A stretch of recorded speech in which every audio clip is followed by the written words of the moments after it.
अस्तगफिरुल्लाह, इतनी रात में वो भी सुनसान रोड पे ये बेहुदा औरत क्या कर रही है? तौबा तौबा, बेहुदा औरत।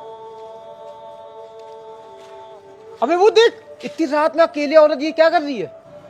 अबे ये तो धंधे वाली लग रही है।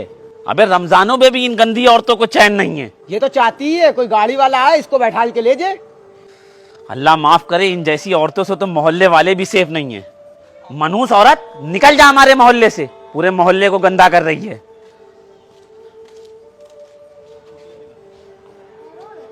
अस्सलाम वालेकुम मेरी बहन, मैं आपको रोज रात को फजर के टाइम देखता हूँ।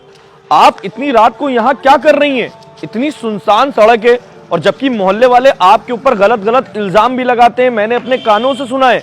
आखिर आप यहाँ कर क्या रही हैं? मुझे जवाब दीजिएगा, वो भी इतनी रात। आपको कोई खतरा नहीं लगता है कि आप कैसे महफूज हैं यहाँ पे? भाई लोग मेरे बारे में कितना भी गलत सोच ले, पर मुझे कोई फर्क नहीं पड़ता। मुझे यहाँ रोज इसलिए खड़ा होना पड़ता है क्योंकि फजर के वक्त बहुत अंधेरा होता है और डर की वजह से मेरा बेटा अकेले मस्जिद जा नहीं पाता। इसलिए मैं उसे रोज मस्जिद छोड़ने आती हूँ और सब लोग मुझे यहाँ खड़ा हुआ देखते हैं। भाई लोग मेरे बारे में कुछ भी सोचे, पर हकीकत मेरा अल्लाह ही जानता है। बेशक मेरी बहन, आपकी कितनी नेक सोच है। अगर आप जैसी औरतें मोहल्ले में होने लगे ना, तो फिर बच्चे हाफिज कुरान निकले, ईमानदार निकले, बिल्कुल परहेजगार और नमाजी निकले। वाह मेरी बहन, आपने तो बिल्कुल दिल ही खुश कर दिया। और मैं उन मोहल्ले के लोगों को जरूर जाकर बताऊंगा कि आप गलत नहीं है मेरी बहन। दिल खुश कर दिया मेरी बहन, मैं आपको दिल से सलाम करता हूँ। अम्मी मैं नमाज पढ़ के आ गया। अब मैं मोहल्ले के उन लड़कों को जरूर सबक सिखाऊंगा, चाहे कुछ भी हो जाए। एक शरीफ औरत पे इल्जाम लगाते हुए मोहल्ले वालों को शर्म नहीं आती। अभी देखता हूं उन लोगों को। तुम लोगों को बिल्कुल शर्म नहीं आती?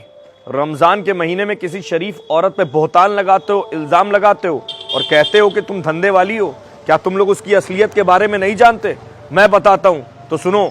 उसका बच्चा छोटा है और उसको नमाज पढ़ने में आने के लिए फजर में डर लगता है, इसलिए वो अपनी माँ के साथ आता है, इसलिए वो रात को अकेले यहाँ खड़ी रहती है। किसी के ऊपर इल्जाम लगाने से पहले उसके पीछे की सच्चाई जान लो।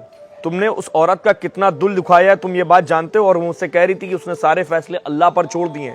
अब सोचो कि अल्लाह की मार जब तुम दोनों पर पड़ेगी और तुम्हारे साथ कोई और शख्स भी था, या फिर यूं कहूं कि आधा मोहल्ला ही उस औरत के पीछे लगा था।